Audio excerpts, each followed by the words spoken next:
이 시간 우리에게 주실 말씀은 고린도후서 4장 16절에서 18절입니다. 신약성경 290쪽에 있습니다. 고린도후서 4장 16절에서 18절.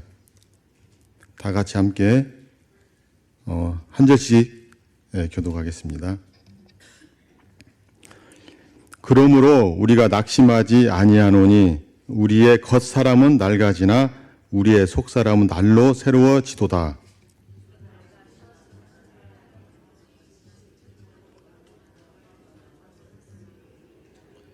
다 같이 읽겠습니다.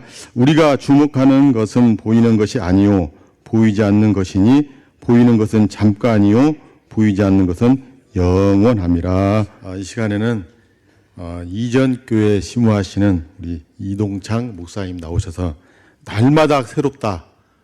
신년 또 이렇게 첫 오후 예배를 또 우리 교회에서 말씀 전하시는 목사님, 하나님이 또 이곳까지 인도하여 주신 줄 믿습니다. 많은 은혜 되시기 바랍니다. 먼저 우리 잠깐 기도하고 말씀 듣겠습니다. 하나님 아버지 감사합니다. 2024년도 은혜로운 예배 오후 시간에 이렇게 모여 하나님 앞에 예배하며 이 시간 귀한 말씀 듣게 하심을 감사를 드립니다. 종의 입술을 통해서 은혜롭고 복된 말씀이 잘 선포되게 하시고 올 한 해를 시작하는 일에 있어서 참 하나님께서 종을 통해서 귀한 메시지를 주시는 그 메시지를 가지고 소망을 가지며 한 해를 복되게 시작할 수 있도록 은혜를 더하여 주옵소서. 예수님의 이름으로 기도하옵나이다. 아멘. 할렐루야. 너무나도 감사합니다. 굉장히 뜻깊은 오늘 이 오후 시간 예배와 그리고 이제 저 개인적으로 이제 설교를 할 수 있게 되어서 너무나도 감사를 드립니다. 하나님께서 이렇게 인도해 주신 줄로 믿습니다. 우리 찬양대도 너무나도 아름답습니다. 이 꽃이 많은데 이 꽃이 더 많아서 참 너무나도 감사합니다. 보기에도 너무나도 좋고요. 하나님께서 분명하게 크게 영광을 받으신 줄로 믿습니다. 네. 오늘 본문의 말씀의 제목을 우리 한번 해보시고 우리 말씀 잠깐 듣겠습니다. 시작. 날마다 새롭게라는 말씀의 제목으로 잠깐 말씀을 드리겠습니다. 제가 두 번째인 것 같아요. 여기 온 지가 그전 몇 년 전에 한번 노예 남전도의 헌신 예배인가요? 그때 한번 해서 잠깐 온 기억이 나고요. 그리고 이제 오늘 두 번째 이렇게 왔고, 그리고 이제 첫 줄 이렇게 오후 시간에 이렇게 온다는 게 쉽지 않은데, 그래서 하나님께서 인도하셔서 이렇게 오게 하셔서 여러분들을 만나게 하고, 그리고 여러분들에게 하나님께서 또 이 종을 통해서 또 주시고자 하는 메시지가 분명히 있어서 이렇게 이 단위에 세워주신 줄로 믿습니다. 날마다 새롭게라고 하는 말씀의 제목으로 잠깐 말씀을 드리겠습니다. 2024년도 올 한 해가 이제 시작이 됐습니다. 2023년도가 하나님의 은혜 속에서 잘 맞춰지게 되었고 2024년도가 이제 잘 시작이 되었는데 2024년도 여러분들 시작하면서 어떤 마음을 혹시 가지고 계십니까? 어떤 마음으로 이 오늘을 1월 1일부터 그렇겠습니다만은 오늘은 어떤 마음으로 여러분들 2024년도를 시작하고 계십니까? 아마 이제 크게 두 가지의 어떤 그 마음을 가지고 있었을 것이라 생각을 합니다. 첫 번째 마음은 바로 어떤 기대와 소망, 어떤 설레임, 올 한 해 어떻게 하나님께서 은혜 주셔서 올 한 해도 기쁘게 살아갈까라고 하는 이런 그 마음을 가지고 아마 올 2024년도 한 해를 시작하신 분도 계실 것이고, 또 이제 한편으로 봐서는 참 두려운 그런 2024년도가 되지 않을까 이런 생각이 되는 그런 생각으로 이제 시작하신 분들도 있을 것입니다. 왜냐하면은 우리가 한 번도 걸어가 보지 못했던 그런 시간이기 때문에 그렇습니다. 어느 곳에 가는데 우리가 내비게이션도 없고 어떤 길에 대한 정보도 전혀 없는데 그 길을 가라고 하면 참 그 길은 참 어려운 길일 수밖에 없습니다. 누구한테 물어볼 수도 없고, 예를 들면 해외여행이다라고 한다면 해외에 가서 말도 잘 통하지도 않고 누구한테 물어볼 수도 없고 참 혼자 덩그러니 이렇게 길을 간다라고 한다면 그 길은 참 불안한 길이 될 수밖에 없습니다. 좋은 경치는 있어도 그러나 그 길은 참 불안한 길이 아닐까 이렇게 생각이 됩니다. 마찬가지로 올 한 해를 이렇게 시작하면서 이제 하루하루를 시간을 우리가 살아가야 되는데 앞으로 무슨 일이 어떻게 일어날지 참 그것 때문에 우리는 참 불안한 마음을 가지고 또 한편으로는 참 무거운 마음을 가지고 우리가 또 한 해를 이제 시작할 수도 있겠다 이런 생각이 듭니다. 여러분들 금방 제가 두 가지의 어떤 마음을 말씀을 드렸는데 어떤 마음을 가지고 여러분들 이렇게 한 해를 시작하셨습니까? 뭐 대답을 하라고는 안 하는데 마음속에 한번 나는 오늘 2024년도 한 해 이런 마음을 가지고 시작했다. 이런 마음들을 이제 여러분들의 마음속에 한번 대답을 해보시길 바랍니다. 2024년도가 이렇게 시작이 돼가지고 쭉 이렇게 그 첫 주를 이렇게 맞이하게 되었는데요. 우리가 이제 그 한 살 더 먹었다라고 하는 거죠. 여러분들 한 살 더 먹은 것이 여러분들에게서 기쁨입니까? 아니면 좀 근심입니까? 근심이라는 얘기가 더 많이 나오는 것 같아요. 근심이다. 한 해를 더 이렇게 살아가는데 우리가 보통 그런 이야기를 하지 않습니까? 내 몸이 예전 같지 않다. 그런 이야기를 그냥 뭐 스스럼 없이 이렇게 하게 되는 것이 우리의 삶이 아닐까 생각이 됩니다. 하루하루 이렇게 살아가고 시간이 지나면 지날수록 그리고 해가 넘어가면 넘어갈수록 우리의 그 어떤 일반적으로 할 수 있는 얘기가 내 몸이 예전 같지 않고 내 생각이 예전 같지 않고 내 열정이나 이런 것들도 예전 같지 않다라고 하는 이런 생각을 우리는 가지게 됩니다. 자, 한 살을 더 먹었다. 먹기 싫은데 이제 그 나이가 택배로 와가지고 먹었다. 그런 이야기들을 하지 않습니까? 반품도 안 되고 그 나이 한 살 더 먹은 거 이게 어떻게 좀 물릴 수도 없고 어떤 이런 생각을 우리가 가지게 됩니다.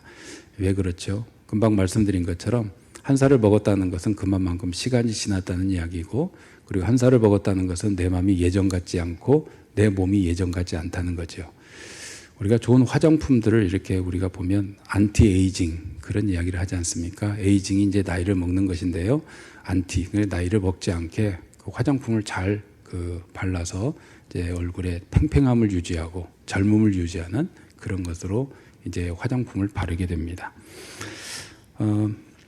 발라도 이제 몇 년 또 지나면은 또 피부가 또 처지게 되는 이런 것들은 누구나도 다 거부할 수 없는 그런 부분일 것입니다. 피부에도 이렇게 노화가 오고 우리 몸에도 노화가 오고 점차 자신감이 떨어지는 그런 모습 속에 우리는 지금 살아가고 있다는 거죠. 그러니까 근심과 낙심이 한 해가 지나가면서 더 하나 어떤 짐으로서 내 어깨에 그것이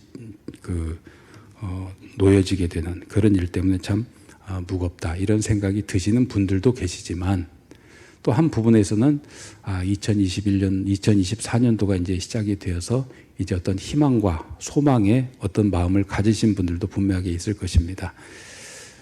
우리 교인들한테도 송구영신 예배 지나고 나서 그리고 이제 한번 질문해 봤어요. 여러분들이 2024년도 한 해를 이렇게 시작하면서 가지신 마음이 어떤 마음입니까? 기쁨입니까? 아니면 근심입니까? 그렇게 했더니 그 똑같은 반응이에요. 한쪽에서는 좀 근심이다. 올 한 해 어떻게 살아가야 될까? 여러 가지 걱정도 많이 있다. 그런 이야기를 그렇게 하신 분들도 적지 않게 많이 있습니다. 근데 한쪽 부분에서는 참 기쁘다 그런 말씀을 하시는 분들도 계세요. 물어봤더니 천국에 갈 날이 가까워왔기 때문에 기쁘다. 그렇게 이야기를 하신 분들도 계십니다. 둘 중에 여러분들 어느 쪽이십니까? 신앙의 수준을 이렇게 여러분들에게 말씀을 드리는 것 같은데 저는 뭐 개인적으로 그렇습니다. 물론 이제 우리가 살아가면서 여러 가지 마음에 원하고 기대하고 있는 것이 우리에게 이루어지지 않는 그런 일 때문에 또 낙심하고 또 근심하는 일이 있을지라도 그러나 이 한 가지 때문에 이 모든 것이 다 덮이게 되는 그런 것이겠다 이렇게 싶습니다. 그게 바로 뭐냐면 바로 금방 말씀드린 것처럼 천국에 갈 날이 가까웠다. 천국에 가는 것이 기쁨입니까? 예. 저는 기쁨입니다.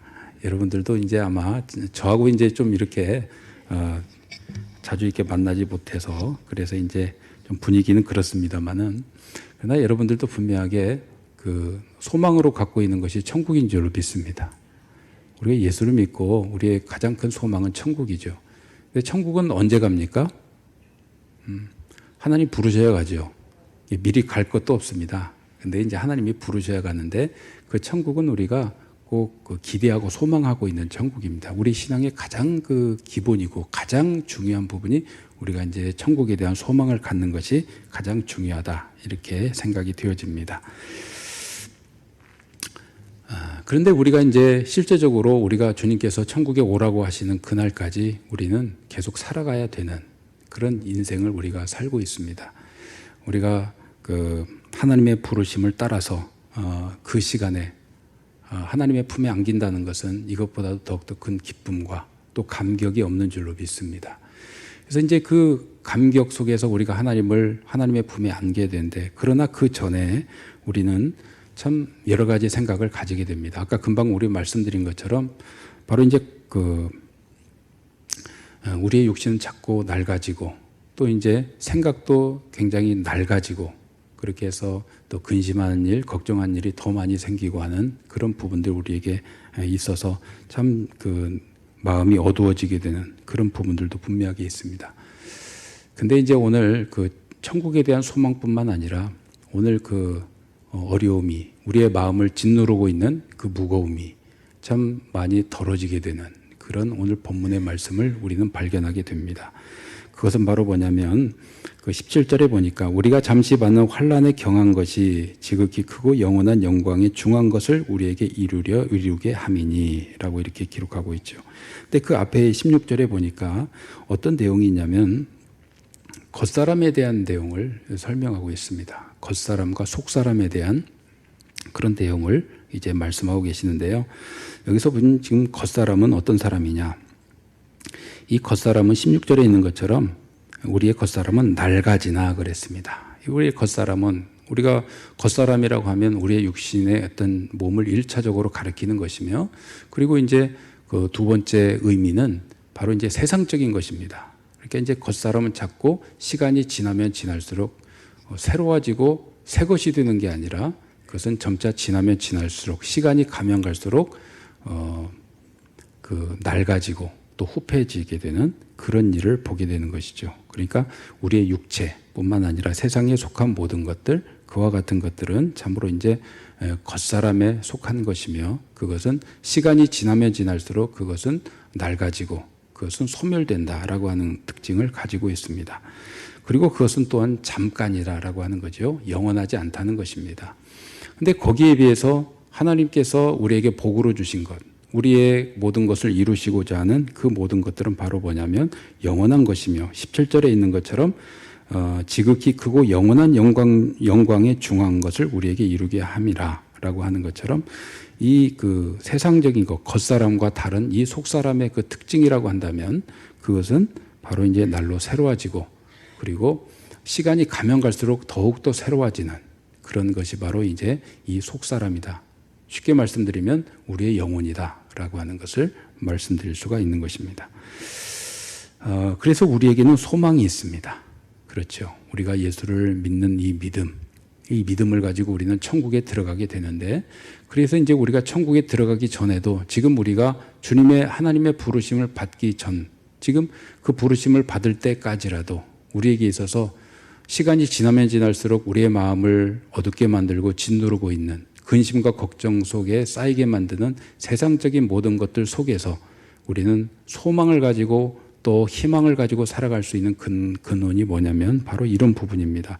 하나님께서 우리에게 분명한 이루심을 우리에게 허락하시기 때문에 우리는 소망을 가질 수 있다라고 하는 것을 우리에게 말씀해 주고 있습니다. 그러니까 하나님이 우리를 만드시고 계신다는 겁니다. 믿으십니까?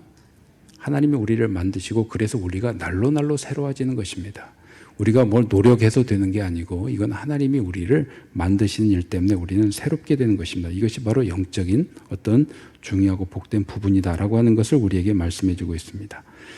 지극히 크고 영원한 영광에 중한 것이 우리에게 계속 이루어집니다. 한 해 한 해를 살아갈 때마다 하나님이 우리를 그렇게 만드시고 빚으시고 그렇게 우리를 세우시고 우리를 영광스럽게 만드시는 일을 한 해 한 해 하나님께서 이루어가고 계십니다.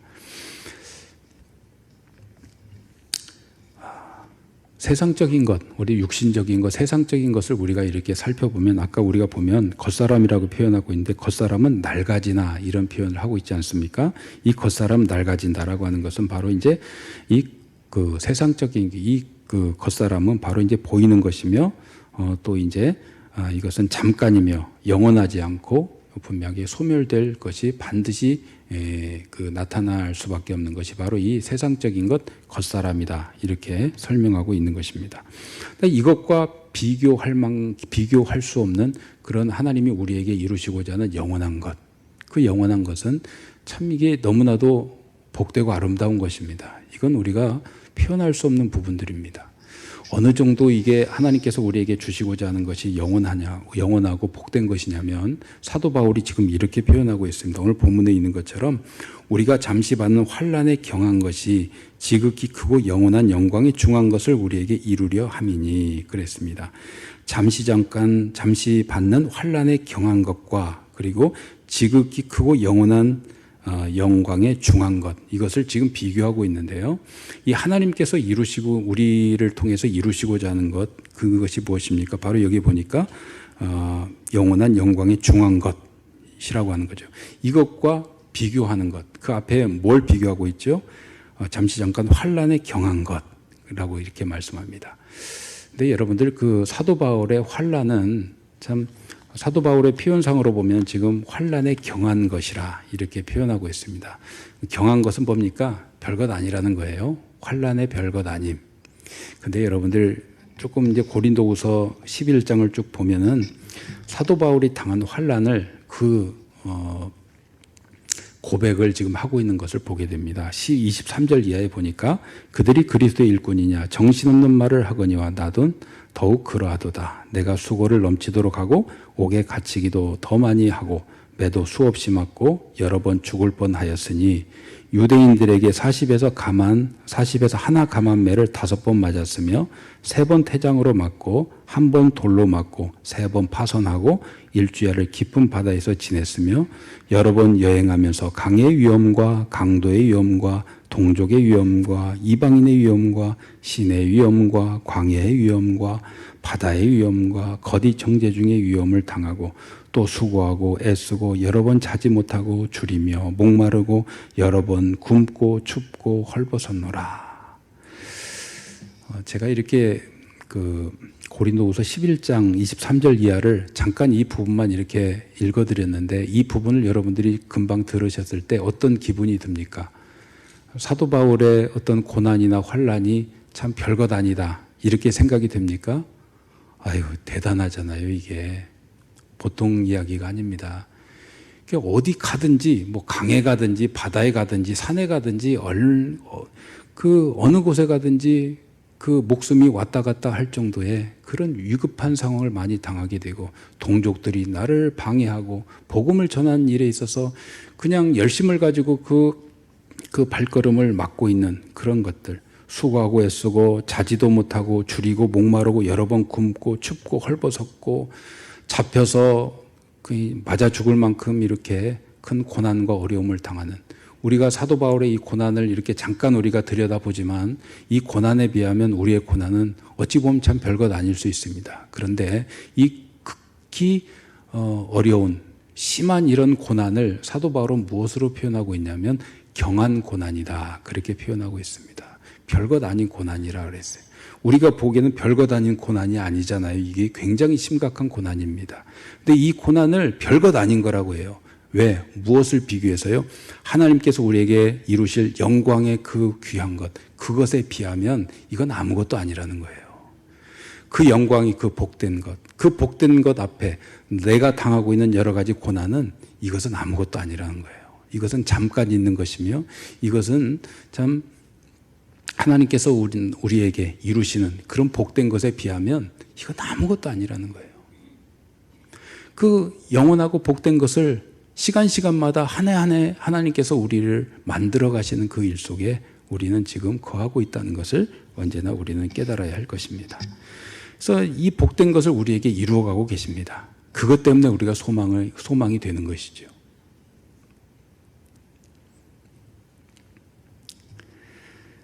그 복된 것이 무엇일까요? 에베소서 4장 13절에 보니까 하나님의 우리를 향하신 그 목표가 있습니다. 그 기준이 있고 목적이 있습니다. 그게 바로 뭐냐면 바로 이런 것입니다. 우리가 다 하나님의 아들을 믿는 것과 아는 일에 하나가 되어 온전한 사람을 이루어 그리스도의 장성한 분량이 충만한 데까지 이르리니 그랬습니다. 하나님의 목적은요, 그 아들의 수준까지 끌어올리는 게 하나님의 목표입니다. 그 아들의 영광스러움, 그 아들의 완전함, 온전함, 복됨, 이 모든 것들까지 끌어올리시는 것이 하나님의 목적입니다. 여러분들 한 분 한 분은 참 하나님께서 참 귀하게 여기신 하나님의 사랑을 받는 여러분들인 줄로 여러분들 믿을 수 있기를 바랍니다. 왜 사랑을 받는 사람이죠? 여러분들 한 사람 한 사람을 위해서, 한 분 한 분을 위해서 그 아들을 주셨잖아요. 그 아들을 주셨고 그 아들의 십자가를 통해서 한 분 한 분을 이 자리에 오게 하셨습니다. 그게 바로 하나님께서 여러분들을 그만큼 사랑하신다는 거예요. 아들을 주시고 아들을 십자가에 매다시는 것을 통해서 여러분들을 살리시기 위해서 그렇게 아들을 보내주신 그 하나님의 사랑의 깊이, 하나님의 사랑의 그 높이, 그 풍성함, 그와 같은 것들이 여러분 그 예수님의 십자가를 통해서 나타나고 있다는 겁니다. 하나님이 이 정도로 우리를 사랑하십니다. 그리고 사랑하신 것뿐만 아니라 우리를 그 아들의 복된 자리에까지, 완전한 자리에까지 하나님께서 우리를 그렇게 만드시고 계시는 그 일을 하나님께서 계속 행하고 계십니다. 그것은 지금 잠시 잠깐 당하고 있는 고난, 환난, 이것과 비교할 수 없을 만큼의 아주 큰 것이며 영원한 것이며 복된 것입니다. 그리스도를 닮아가게 하시는 이 일들, 하나님께서 그 일들을 우리에게 계속 끊임없이 지금도 만들어가고 계신다는 거예요. 근데 그 만들어가고 계시는 일이 놀랍게도 오늘 본문에 있는 것처럼 바로 이런 부분입니다. 17절에 보니까 우리가 잠시 받는 환난에 경한 것이 지극히 크고 영원한 영광에 중한 것을 우리에게 이루려 함이니 그랬습니다. 영원한 영광에 중한 것을 우리에게 이루는데 하나님께서 어떤 방법으로 이루시느냐라고 하는 것을 우리가 잠깐 보면 17절 처음에 이렇게 나와 있죠. 우리가 잠시 받는 환난에 경한 것이 환난이에요. 환난. 이 환난에 경한 것. 사도 바울의 표현은 그 앞에 있는 영광에 중한 것에 비하면 자기가 받는 환난이 작다라고 하지만 우리가 금방 확인했던 것처럼 환난은 작은 게 결코 작은 게 아니었어요. 아주 그냥 극심한 거였어요. 우리가 상상하지 못할 만큼의 환난이었어요. 근데 그 환난이 뭘 만들어낸다는 거예요? 영원한 영광에 중한 것을 우리에게 만들어낸다는 거예요. 하나님이 그 환난이, 그 고난이, 그 실패가 우리로 하여금 그것을 만들어낸다는 거예요. 영원한 복된 것을 만들어낸다는 것입니다. 우리는 세상적으로 봤을 때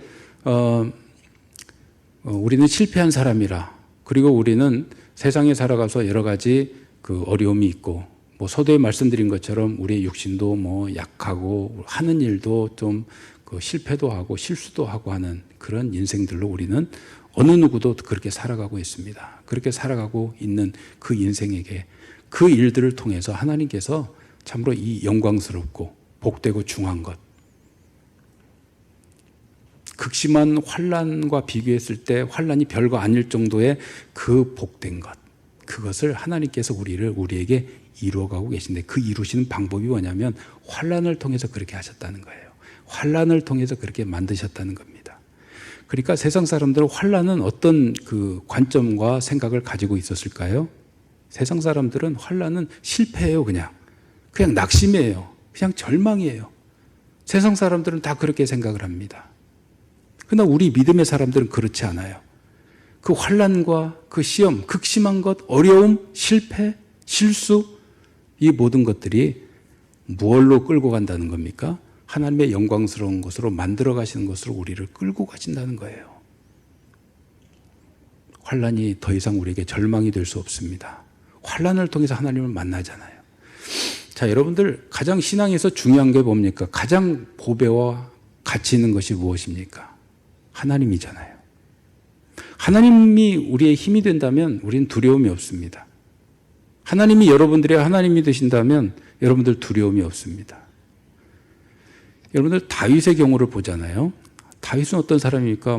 하나님의 마음에 합한 사람이고, 다윗은 참 이렇게 하나님의 인정받았던 그런 사람이고, 뭐 유대인에게 있어서 지금도 아주 그냥 왕이라고 한다면 다윗을 떠올릴 정도로 으뜸으로 생각하고 있었던 것이 바로 다윗입니다.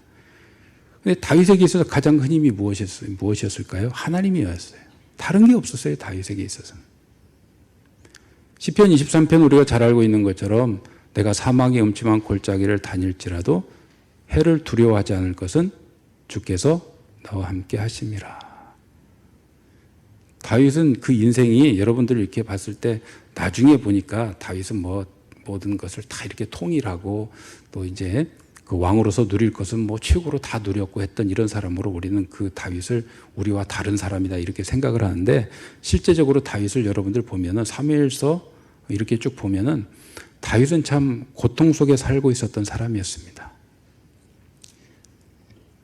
다윗의 이김은 어디에 있었어요? 처음에 골리앗 이긴 거 하나밖에 없었습니다. 그 나머지 쭉 보면은 계속 전쟁터에 살아야 됐고 또 이제 사울에게 있어서 뭐 쫓겨야 되고 그리고 겨우 왕이 됐는데 또 이제 하다가 또 전쟁터에도 나가기도 하고 또 이제 자기 아들 압살롬에 의해서 반역도 당하고 또 아들에 의해서 수치를 당하고 도망도 다녀야 되고 또 이제 그 아들이 죽임을 당하게 되는 그런 일을 또 아버지로서 그걸 봐야 되고 한이 고통 속에 살고 있었던 사람이 다윗이었습니다. 그래서 그 고백이 그냥 하는 고백이 아니라 사망의 음침한 골짜기를 다닐지라도 사망의 음침한 골짜기를 그가 스스로 다녔다는 거예요. 얼마나 고통스럽고 얼마나 아픈 그런 그 인생이었습니까? 말이 왕이지 왕으로서 그렇게 누리지 못했던 그 삶을 살았던 사람이 바로 다윗입니다. 근데 그 다윗이 고백하는 것이 바로 그거예요. 내가 사망의 음침한 골짜기를 다닐지라도 내가 다녀도 내가 그것을 두려워하지 않고 해를 두려워하지 않는다. 왜냐하면 주님이 나와 함께 하시고 계시기 때문에 주님이 나의 힘이 되시기 때문에 그의 다윗의 시편의 고백에서 여러 번 계속 반복되어 나오지 않습니까? 주님은 나의 힘이시오, 나의 방패시오, 나의 의지시오, 나의 피할 바위가 되시오. 이런 고백을 했던 사람이 다윗입니다. 하나님이 힘이었어요. 하나님이 계시면 우리는 두려울 것이 없습니다. 실패 안 두려워요. 괜찮아요. 하나님은 어떤 하나님이에요? 이런 고난과 환난 속에서 극심한 고난과 환난 속에서도 하나님은 이 복되고 아름다운 것을 만들어내시는 하나님이에요. 그 하나님이 여러분들의 하나님이 되신다면 여러분들 무엇이 두렵겠습니까? 세상이 여러분들을 삼키려고 그렇게 여러분들을 겁주고 윽박지르고 하는 그런 일이 있을지라도 여러분들 뭐가 두렵겠습니까? 여러분들 육신에 연약함이 있습니까? 뭐가 두렵습니까? 하나님이 여러분들의 하나님이신데 뭐가 부끄럽고 뭐가 두렵겠습니까? 하나님이 여러분들의 하나님이에요. 저는 목회하면서도요, 저 목회를 그렇게 썩 잘하지는 못합니다. 그래서 여러 가지 많은 뭐 걱정도 있고 많은 두려움도 있고 고민도 있고 어떻게 해야 될까? 어떻게 하면 하나님께서 기뻐하시는 이 목회를 할 수 있을까? 또 교인들을 바라보게 될 때 교인들을 어떻게 또 목회하는 것이 참 목회의 본질인가라고 하는 것을 생각하면서 계속 여태까지 목회를 해오고 있습니다. 참 연약하죠. 그래서 이 목회를 이제 난 자신이 없으니 이 목회 그만해야 되겠다라는 생각도 솔직히 이제 몇 번 하긴 했습니다.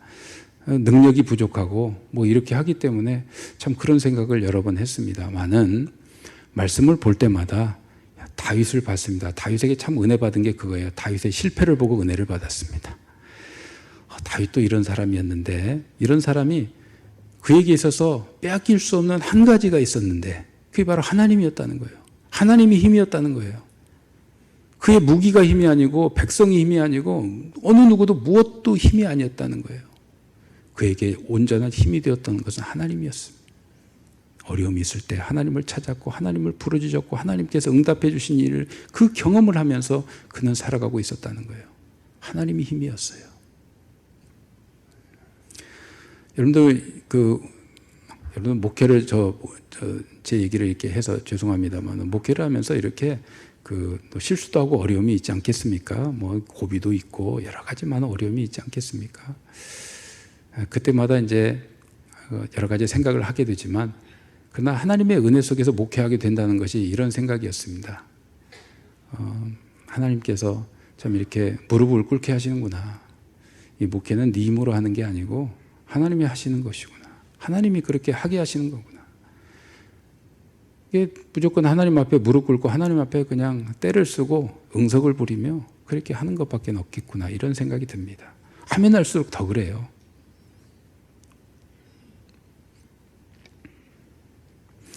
하나님의 힘이에요. 다른 것 없습니다. 여러분들 그 한 해 한 해를 이렇게 살아가면서 여러분들이 고백하고 여러분들이 깨달을 수 있었던 게 그 한 가지가 있다면 하나님의 힘이에요. 여러분들 돈이 힘도 아니고 권력도 힘이 아니고 자식도 힘이 아니고 하나님의 힘이에요. 실제 그래요. 우리가 느낄 수 있는 게 바로 그거예요. 경험할 수 있는 게 그거예요. 우리가 결국 나중에 깨달을 수밖에 없는 것이 바로 그겁니다. 하나님이 나의 힘이었구나. 그 힘을 가지고 우리가 그렇게 살아가는 거예요. 앞으로 하나님 나의 힘이에요.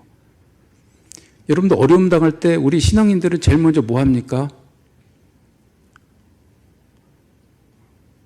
죄송합니다. 여러분들에게 제가 뭐 잘못한 것은 없는데 기도하잖아요. 기도. 그 뭐 여러분들 대답을 안 하셔도 전 그 대답을 마음속으로 듣고 있습니다. 예? 기도하는 거잖아요. 어려움이 있으면 기도해요. 근데 어려움이 없으면 뭘 안 해요? 기도를 안 해요. 누구나도 다 마찬가지일 거예요. 사업이 형통하고 자식이 잘 되고 뭐 이렇게 모든 것이 형통하면 기도가 잘 안 나와요. 하나님의 은혜에 감사는 해도 기도를 못 해요. 근데 우리가 어려움을 당하면 고난이 있고 힘듦이 있고 내 힘으로서는 안 됩니다. 이제 뭐 자포자기할 수 있는 그런 마음, 그 일 속에 우리가 들어가게 되면 하나님 앞에 누구라도 다 엎드려집니다. 목사도 그렇고 모든 직분자들 다 마찬가지일 것입니다. 어려우면 그냥 하나님 앞에 납작 엎드려집니다. 다윗의 힘은 거기서 바로 그거였어요. 하나님 앞에 엎드려지는 거예요. 하나님 의지하고 어려움이 있을 때 그러니까 하나님을 찾는 거예요. 자꾸 실제 힘이 되신 하나님을 찾는 거예요. 어떨 때요? 어려움이 있을 때 그런 거예요. 어려움이 있을 때 하나님을 찾는 거예요. 그러니까 하나님께서 또 응답해 주세요. 또 다윗뿐만 아니라 엘리야에도 그랬고 어느 누구에도 다 그랬습니다. 사도 바울에게도 응답을 주세요. 공식적으로 3번씩이나 나 이거 좀 하나님 이거 좀 고쳐주세요. 치명적인 질병이 있었다고 그래요. 고쳐주세요. 하나님 내 은혜가 내게 족하다. 안 고쳐주셨잖아요. 그런 것도 또 응답이었습니다. 거기에 대해 힘을 얻어가지고 또 사도 바울은 또 그 사역의 일들을 계속 감당하고 있었던 사도 바울의 모습을 우리는 보게 됩니다. 여러 성경의 인물들이 다 그래요. 하나님을 의지하지 않고는 안 돼요. 기도 외에 이런 유가 나갈 수 없느니라 이런 게 있잖아요. 그죠? 그 제자들 앞에 이제 그 귀신 들린 그 아들을 둔 그 아버지가 와가지고 좀 귀신 좀 쫓아내 주세요. 그랬더니 아무리 별짓을 다 해도 못하는 거예요. 근데 이 사람들은, 이 제자들은 이미 뭘 받았어요? 쫓아내는 권세를 받았어요. 예수님께 이제 미리 이미 받았어요. 근데 받았는데 안 되는 거예요. 예수님 하라고 하는데 그냥 했는데 안 되는 거예요. 그래서 예수님께서 딱 와서 이제 딱 이렇게 그 귀신을 쫙 쫓아내 주셨어요. 왜 우리는 못합니까? 그랬더니 예수님이 하신 말씀, 기도 외에는 이런 유가 나갈 수 없다. 믿음이 적은 자들아, 이런 말씀하십니다. 기도 안 했다는 거예요. 능력은 있어도요, 기도를 안 한 거예요. 그건 실제적인 능력이 아니에요. 기도해야 돼요. 기도하면 돼요. 기도하면 어떤 방향과 방법과 어떤 마음이 됐든지 기도하면 하나님께서 주십니다. 응답을 다 주세요. 어떤 모양이든지. 우리의 욕심껏 구해서 안 주실 수 있는 그런 응답도 주십니다. 그러나 하나님께서 우리에게 가장 복되고 좋은 것으로 하나님께서 채워주시고 하나님께서 주십니다. 그게 우리 하나님이에요. 힘이 나지 않아요? 힘이 나잖아요. 여러분들 어려움이 있습니까? 그것 때문에 작년까지 골머리를 썩고 그렇게 하셨습니까? 걱정하지 마세요. 걱정하지 마세요. 하나님이 여러분들의 편이고 여러분들을 위해서 그 아들까지 보내신 하나님이에요. 기도하면 하나님이 들으세요. 항상 기뻐하라. 쉬지 말고 기도하라. 무슨 뜻입니까? 쉬지 말고 기도하라. 쉬지 않고 계속 기도하라는 거예요. 쉬지 말고 기도하라. 난 안 들을 테니까 너 기도해라. 이런 뜻이 아니에요. 수사학적인 표현인데요. 쉬지 말고 기도하라는 것은 쉬지 말고 기도하라. 내가 계속 듣겠다 이거예요. 들어서 너에게 가장 필요한 것을 내가 공급해 주겠다. 이게 하나님의 내가 너희를 향한 내 뜻이다. 이렇게 말씀하고 계시는 겁니다. 그래서 올 2023년도, 2024년도 이렇게 우리가 시작하는 이 시점에서 한 해 동안에 여러분들 힘을 가지고 살아갈 수 있길 바랍니다. 나이를 먹어서 나는 안 돼, 나는 못해, 모태 신앙으로 가지 마시고 힘있게 살아가세요. 하나님이 여러분들의 하나님이시며 하나님은 여러분들에게 대해서 그냥 하찮게 여기시는 하나님이 아니라 하나님께서 여러분들에 대한 기대는 너무나도 큽니다. 그 아들의 장성한 분량이 충만한 자리에까지 가는 것이 하나님의 기대고 하나님의 목표입니다. 하나님 그렇게 만들어 가세요. 그 하나님이 여러분들의 하나님이라고 한다면 실패와 절망과 고통 속에 있을 때도 그것이 뭘 만들어요? 그것을 가장 복되고 아름다운 것을 만들어냅니다. 그런 하나님이라고 한다면 여러분은 무엇이 두렵겠습니까? 올 한 해가 무엇이 어렵겠습니까? 무엇이 근심이겠습니까? 무엇이 걱정이겠습니까? 걱정하지 마시고 하나님 바라보시고 하나님과 동행하면서 한 해를 복되고 은혜롭게 살아갈 수 있기를 주의 이름으로 축복합니다. 어려움도 복된 것으로 만드시는, 역전시켜서 만드시는 그런 하나님이 여러분들의 하나님이십니다. 그 하나님을 의지하고 그 하나님을 붙들고 그리고 그 하나님 안에서 믿음으로 담대하게 살아가십시오. 믿음으로 여러분들의 신앙의 그 발걸음을 굳건하게 하십시오. 그래서 하나님과 동행했더니, 동행하는 삶을 살았더니 이렇게 기쁘고 즐겁고 감사하고 낙심할 거리가 있어도 낙심이 나에게 오는 것이 아니라 낙심할 거리가 도리어 복된 것으로 나에게 돌아왔다라고 하는 간증들을 하시는 올 한 해 복된 삶이 될 수 있기를 주의 이름으로 축복합니다.